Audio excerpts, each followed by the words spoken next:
मेरा coat coat नमन। आज सिपाही दादा का जन्मदिन है, उनको भी ठाकुर जी दीर्घायु करें, इसकी मैं परम दयाल के चरणों में मंगल कामना करता हूं। सभी को जय गुरु। दादाजी आवाज आ रही है? आ रहे हैं दादा आवाज आ रहे। आज का विषय है दादाजी, अहंकार क्या है, उसकी परिचालना कैसे करें। तो अहंकार एक गुरुमुखी शब्द है जो संस्कृत शब्द अहंकार से बना है, जिसका अर्थ है अपनी सत्ता का बोध, गर्व या घमंड। इसके लिए आप यह कर सकते हैं कि आदमी को घमंड किस बात का होता है। ये घमंड के अर्थ में ही जो ईगो है, ego means excessive pride due to one's possession of strength, materialistic world, beauty, talent, strength, intellect, ये सब जो चीजें हैं यही मनुष्य को अहंकार प्रदान करती है। गीता में श्री कृष्ण ने यह कहा है कि इस ब्रह्मांड की रचना 8 तत्वों से हुई है। मतलब world has been made by the god 8 folded nature, जिसमें क्षिति, जल, पावक, गगन, समीर, मन, माइंड, इंटेलेक्ट, बुद्धि और अहंकार। यानी इस ब्रह्मांड की संरचना में एक तत्व अहंकार भी है। इसीलिए यह अहंकार, यह माया जो है, यह मनुष्य को, यह अहंकार, माया जनित अहंकार मनुष्य को कुछ समझने नहीं देता। यही कृष्ण भगवान ने अर्जुन से कहा है कि दंभ, घमंड और अहंकार, क्रोध, कठोरता, अज्ञान, ये सब आसुरी संपदा जो है, इसको लेकर ही मनुष्य उत्पन्न होता है। जैसे रामचरितमानस में तुलसीदास जी ने कहा है, काम क्रोध मद लोभ नाथ नरक के पंथ, सब परिहरि रघुवीर हैं, भजो भजे जे संत। इसका मतलब कृष्ण भगवान ने स्पष्ट रूप से जो कहा था, ego is your worst enemy. मनुष्य का सबसे बुरा शत्रु कौन है? ईगो है। इसी के लिए ईगो जब तक है तब तक आत्मा और परमात्मा में विरोधाभास है, माया का एक आवरण है। यूं हम कर लें कि यही अहंकार माया जनित आवरण को प्रस्फुटित करता है, इसमें कोई गलती नहीं हो। अब कबीरदास जी ने कहा, आवाज दादा, हेलो दादा, आवाज आ रही है? आवाज आ रही दादा? आ रहा दादा, आ रहा। अच्छा, आवाज आ रहा है। कबीरदास जी ने कहा कि जब मैं था तब हरि नहीं, जब हरि है मैं नान, सब अंधियारा मिट गया जब दीपक देखा ना। मैं मतलब जब तक अहंकार है तब तक प्रभु से साक्षात्कार नहीं है, प्रभु से दूरी है। और यदि कोई गुरु मिल जाता है, जैसे परम दयाल ठाकुर के मिलने के उपरांत कितने दीक्षित जन, जितने गुरु भाई हैं, उनका अंधियारा मिट गया। उन्होंने प्रेम रूपी अहंकार को शमन करते हुए प्रेम रूपी उजाले को देख लिया है। परम दयाल ठाकुर ने भी सत्यान्वेषण में कहा है कि अहंकार जितना घना होता है, अज्ञानता उतनी अधिक होती है, और अहंकार जितना पतला होता है, ज्ञान उतना उज्जवल होता है। ठाकुर जी ने स्पष्ट रूप से बता दिया है कि अज्ञान कितना बाधा है, ठाकुर जी तक पहुंचने में अज्ञान कितना बाधा है। और कभी कभी ठाकुर जी की कृपा होती है जो स्वयं जना देते हैं कि मैं कौन हूं। सतगुरु को अहंकार की कसौटी पर नहीं कसा जाता है, जैसा कि ठाकुर जी ने कहा है कि सतगुरु को अहंकार की कसौटी पर नहीं कसा जाता। अहंकारी की परीक्षा अहंकारी ही कर सकता है। यानी सतगुरु में भी कोई अहंकार नहीं होता है, वह सत्य चित्त आनंद होता है, अखंड आनंद होता है, अखंड प्रेम की खान होता है। ठाकुर जी ने कहा है, यदि परीक्षक बनकर अहंकार सहित सतगुरु अथवा साधु गुरु की परीक्षा करने जाओगे तो तुम अपने को ठगोगे और ठगे जाओगे, देखोगे कि तुम ठगे जा रहे हो। ठाकुर जी ने कहा कि सतगुरु की परीक्षा होती। स्वामी विवेकानंद ने भी श्री रामकृष्ण परमहंस की परीक्षा लिया था। कैसे?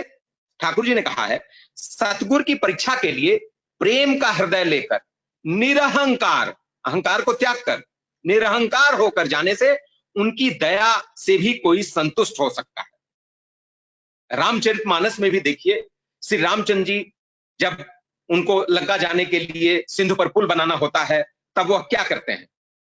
प्रथम प्रणाम कीन सिरुनाई, बैठे पुनि तट दर्भ डसाई। अहंकार को डस करके, अहंकार को समाप्त करके वह समुद्र के सामने पंथ मांगने के लिए बैठे हैं। लक्ष्मण इस पर नाराज होते हैं, लेकिन उन्होंने कहा धीरज धरो, मैं यही करूंगा। और आगे एक कांड में यह भी आया है कि जब रामचंद्र जी लंका जाते हैं तो कहत राम जस लंका आए, रावण चरण शीश तिन आए। मतलब रावण को भी, भगवान राम में, श्री राम में कोई अहंकार नहीं है, रावण को भी शीश झुका करके वह प्रणाम करते हैं। तुलसीदास जी ने इसी ने कहा है कि अहंकार अति दुखद डमरुआ, दंभ कपट मद मान नेहरुआ, तृष्णा उदर वृद्धि अति भारी, त्रिविध ईशना तरुण तिजोरी। इसका मतलब अहंकार दुख देने वाला डमरू गांठ का रोग है। दंभ कपट मद माह, दंभ कपट मद और मान, ये सब नसों के रोग हैं। तृष्णा भारी उदर वृद्धि, जलोधर का रोग है। तीन प्रकार, पुत्र, धन और मान, यह प्रबल इच्छाएं तिजोरी के समान है। आत्मा परमात्मा से अलग नहीं है, यह माया है, अहंकार जनित माया ही है जो दोनों को अलग करे हुए। उस स्वयं मनुष्य को अपनी स्वतंत्रता का बोध होता है, वह ईश्वरीय सत्ता से अपने को अलग मानने लगता है। जब ईश्वरीय सत्ता से अलग मानने लगता है, तब उसको विपत्तियां, आपत्तियां, रोग, शोक सब घेरे रहते हैं। ज्यों ही उसको अहंकार मिटा करके भगवान की शरण में जाता है, उस समय उसको पुरुषोत्तम अपने पिता में अकपट निष्ठा करते हुए समर्पित भाव से जब वह अपने दीक्षा लेता है, जैसे ठाकुर जी ने जो बताया है, यजन याजन इष्टवृत्ति सत्सैन्य सदाचार, इन नियमों का पालन करते हुए जब अपने ठाकुर में प्रीति बना करके जब उनके सम्मुख प्रकट होता है, तब स्वयं परम दयाल ठाकुर उसको अपने अंकों में ले लेते हैं, उसके साथ हमेशा रहने का वादा करते हैं और उसके सुख दुख सब में कहते हैं कि आप मेरी शरण आओ, तुमको अपने उन्नयन के लिए सोचना नहीं होगा। ठाकुर जी ने यह भी कहा है कि चालार साथी में ठाकुर जी ने कहा है, अहंकार की अयोग्या में होली का राजा। मैं 5 लाइनें पढ़ना चाहूंगा। ठाकुर जी ने कहा है, तुम गर्वित और अहंकारी तभी हो जब तुम्हारी क्षमता, दक्षता या पटुता दूसरे की क्षमता, दक्षता और पटुता को दमित करके, अस्वीकार कर, अवज्ञा करके निज की प्रतिष्ठा करना चाहती है। जब निज की प्रतिष्ठा करना चाहेगी, तब वहां पर यह अहंकार है। लेकिन जहां पर अपने ठाकुर की प्रतिष्ठा करना चाहेंगे, अपने प्राण धन की प्रतिष्ठा करना चाहेंगे, अपने परम दयालु की प्रतिष्ठा करना चाहेंगे, तो यह अहंकार नहीं है। हमको अपने पर अहंकार नहीं है। मैं ठाकुर का हूं, ठाकुर हमारे हैं, इसके बीच में अहंकार का फुट तो हो सकता है, पर हम में कुछ अहंकार, हम जो कुछ है वह परम दयाल ठाकुर की कृपा के कारण है। इसमें हमारा कोई योगदान नहीं है, प्रभु की कृपा के कारण है। अहंकार त्याग करने के उपरांत ही, पूर्ण समर्पण करने पर ही ठाकुर के प्रति प्रीति हो सकती है। जब तक पूर्ण समर्पण नहीं होगा, तब तक प्रेम रूपी प्रकाश का प्रस्फुरण नहीं होगा। यो कह सकते हैं, जब तक अहंकार का समन नहीं होगा, तब तक प्रेम का प्रकाश नहीं होगा, तब तक आपको दीक्षा नहीं मिल सकती है, तब तक आपका भविष्य सुखमय नहीं हो सकता। ये माया जो है, ये भौतिक है। गोस्वामी तुलसीदास जी ने कहा है मायावश्य जीव अभिमानी, प्रभुवश्य माया गुण खानी। जब देवता और ऋषि महर्षिगण भी अवतार को पहचान नहीं जान पाए, तो हमारी मनुष्य की क्या बिसात है कि ये पहचान सके। एक आप लोगों को एक संदर्भ सुनाता हूं, मैंने ठाकुर जी के विषय में सुना था, इटा प्राइवेट कथा, कि एक बार परम दयाल की विभिन्न घटनाएं हैं, जिसमें से एक घटना यह भी है, प्रभु दिव्य संग और परिचर्चा में निरंतर कोई भक्त, शिष्य और सेवक यदा कदा बार बार श्रीमुख से ठाकुर जी यही हमेशा कहते सुना गया है, आमी परम पितार अबोध बालक, आमी परम पितार मूर्खो संतान। मैं परम पिता का अबोध बालक हूं, मैं परम पिता की अबोध संतान हूं। आमी किछुई जानी ना बूझी ना, तीनी आम के दिए जा, कबान ताई कोई तेमानी चोली। मैं परम पिता की मूर्ख संतान हूं, मैं परम पिता का अबोध बालक हूं, मैं कुछ नहीं जानता, कुछ नहीं जानता। लेकिन एक ऐसा उदाहरण मैं पेश करता हूं, जब कि स्वयं ठाकुर जी अपने परमपिता, जो स्वयं को मूर्ख संतान कहते हैं, स्वयं को अनायास ही उनके मुखारबिंद से ऐसी वाणी फूट पड़ती है। उन्होंने सामने बैठे मास्टर साहब, जिनको कहते थे हरिनंदन जा, हरिनंदन दा, हरिनंदन दा की तरफ श्रीमुख करके कहते हैं, Harinandan, I am the best fulfiller of Rama, best fulfiller of Krishna, best fulfiller of Buddha, of the Jesus Christ, of the Hazrat Mohammad, of what not. मैं राम का सर्वोत्तम परिपूरक हूं, कृष्ण का सर्वोत्तम परिपूरक हूं, बुद्ध का सर्वोत्तम परिपूरक हूं, जीसस क्राइस्ट, हजरत मोहम्मद, और किसका नहीं। परम दिव्य भाव में प्रखर प्रवाहमान उनकी भाषा, उनका भागवत उद्बोध थमा नहीं। और आगे वो कहते हैं, Harinandan, whatever you shout I hear you, when you are call I appear with you. तुम जब कभी चिल्लाते हो मैं सुनता हूं, तुम जब कभी पुकारते हो मैं प्रकट होता हूं। हरिनंदन जा के मन में एक बात आई कि जब प्रहलाद की रक्षा के लिए श्री भगवान निसिंह रूप में धारण करके आ नहीं गए, तो क्या Thakur ji when you call I appear with you, why you will not appear before me? इस पर ठाकुर जी ने क्या कहा, हरिनंदन, तो होते पारे जो यदि प्रयोजन है, हरिनंदन, वह भी हो सकता है यदि आवश्यकता पड़ी तो मैं तुम्हारे सम्मुख भी आ जाऊंगा। इस प्रकार ठाकुर जी प्रेम की खान है। ठाकुर जी से प्रेम करेंगे, ठाकुर, इस सृष्टि में जो चीजें व्याप्त हैं, जितने भी जीव प्राणी, प्रकृति, पेड़ पौधे, समस्त ठाकुर जी की ही कृपा से हैं। समस्त को ठाकुर जी ने ही पैदा किया है, समस्त को ठाकुर जी ने ही बनाया है। हम माया जनित आवरण के कारण उसको नहीं जान पाते। अब दूसरा टॉपिक मैं लेता हूं, प्रेम क्या है, उसकी परिभाषा क्या है। प्रेम का अर्थ है प्यार, प्रेम, प्रीत, प्रणय, चाह।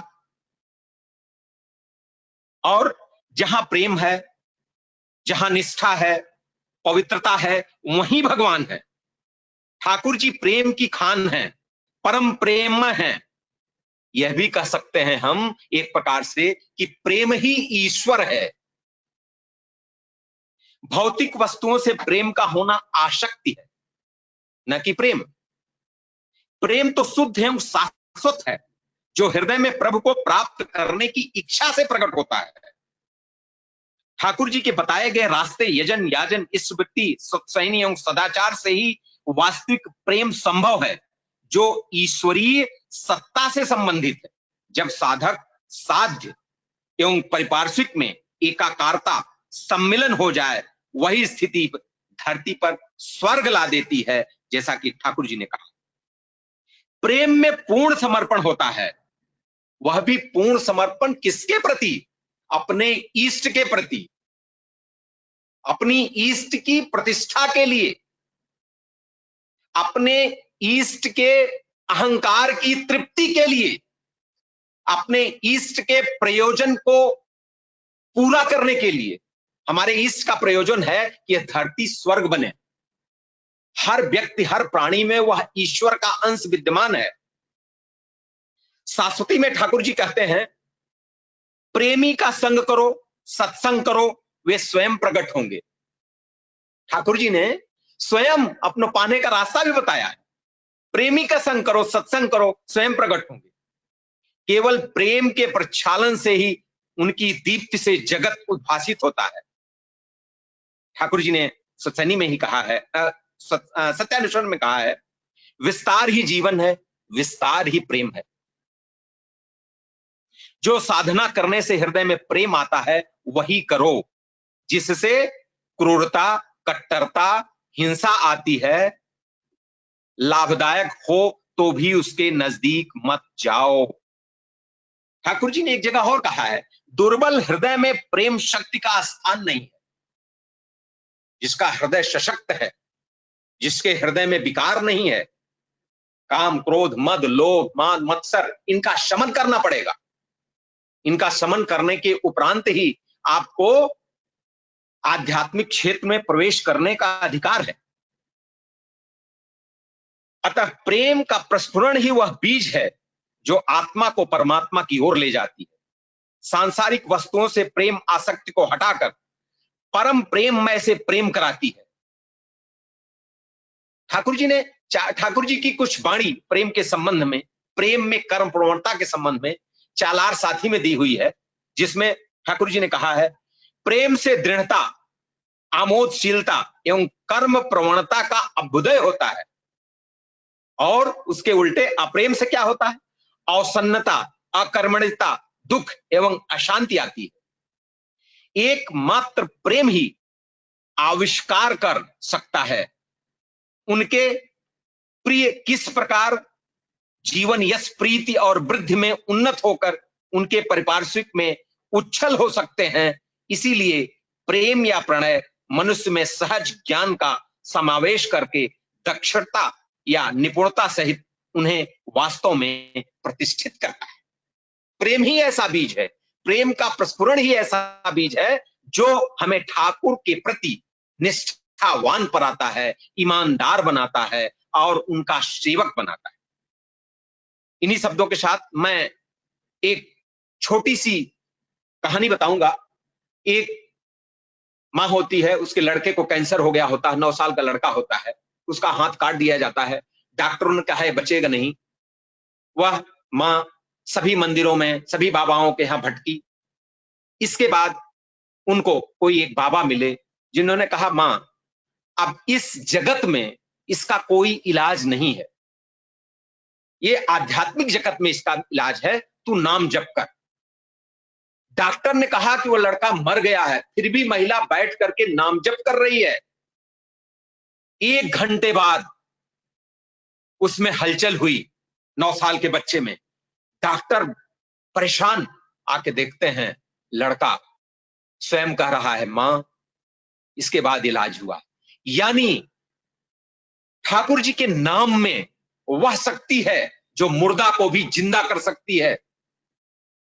वह इस संसार की समस्त चीजों को आपको प्राप्त करा सकती है और ठाकुर के प्रति प्रेम को